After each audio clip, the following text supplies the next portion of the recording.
Welcome. Welcome. Welcome. Welcome to the unlikely Seminarian. Welcome to the Unlikely Seminarian. Hello again, everybody, and welcome to another episode of the Unlikely Seminarian podcast. My name is Dan Cook. I am your host, and I thank you, as ever, for taking the time to listen. In the last episode of the Unlikely Seminarian, I started to talk about the Psalms of Lament, and that turned into a whole setup of being upset about circumstances in life and the reality that we're surrounded with, and I never actually got to a Psalm of Lament. In fact, I think I talked about the book of Job more than I talked about any specific psalm. That actually connects in a way. The book of Job is part of the wisdom literature. This is where the seminary stuff's going to come out a little bit here. The book of Job is part of wisdom literature, and the Psalms connect to that as well. And so the kinds of emotions that Job's experiencing in that story, incidentally, just as an aside, if you haven't read the book of Job recently, I encourage you strongly to go back and read it. It looks intimidating at 42 chapters, but a lot of the chapters are fairly short, and you can, if you want to read it cover to cover, you can bang it out in, not much more than an hour.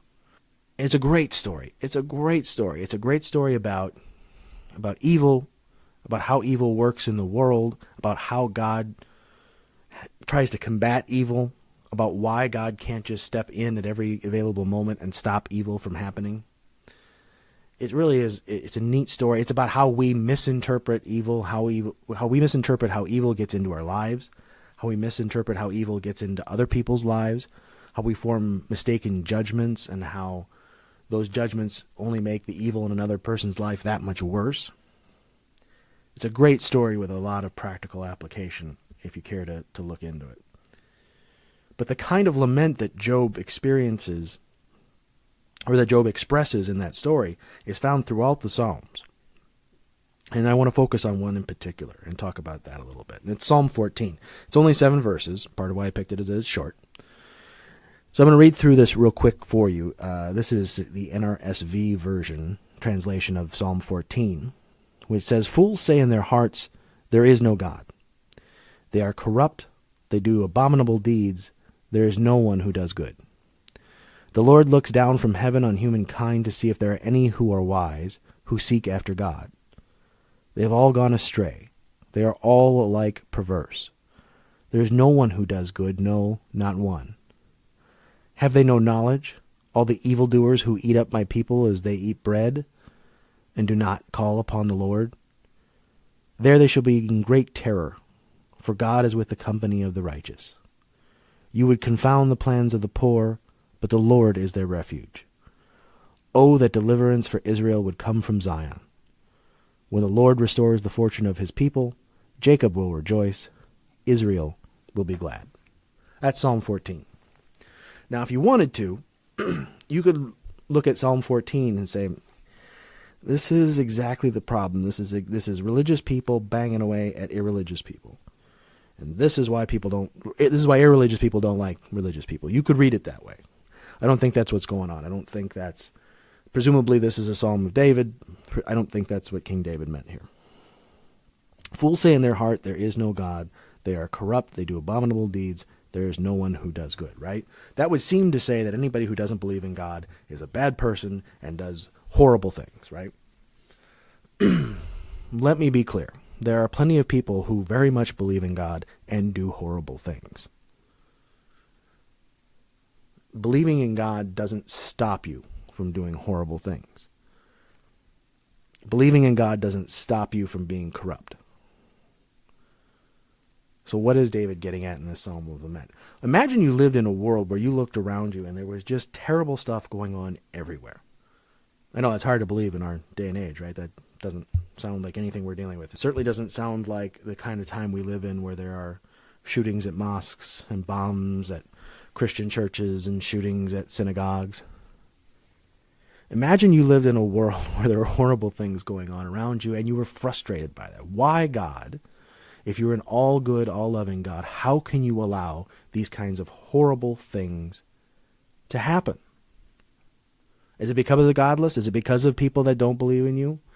That you don't protect people who do believe in you? Why wouldn't you protect people who do believe in you from people that don't believe in you? The Lord looks down from heaven on humankind to see if there are any who are wise and seek after God. Well, there are. There are people who are wise, and there are people who seek after God. So if the Lord's looking down and looking for that, he's got to find those, right? But wait, verse 3, they've all gone astray. They are all alike perverse. There is no one who does good. No, not one. Well, that's not true. But it feels that way sometimes, doesn't it? It feels that way because we're allowed to kind of influence our little sphere, right? We're allowed to step forward into our little area of influence and do little bits of good and hope that those little bits of good create ripples, which create more little bits of good for other people. And little ripples join together to create a big wave. That's the analogy. That's the idea, right? Well, except that when you see large examples of horrible things happening, it's hard to believe that your little ripple of good can in any way, shape, or form counterbalance these huge, large things. And so you get frustrated, and so you get angry, and so you look at and say that God's looking down and finding nobody. God doesn't find anybody who does any kind of good at all, period. It's a gigantic amount of hyperbole going on in the first few verses of this psalm. And then David takes it down to the practical level, takes it down to the human level. When he says, have they no knowledge, all the evildoers who eat up my people as they eat up bread and do not call upon the Lord? Have they no knowledge? How does a person who does all of these evil things, how does that individual get to that point?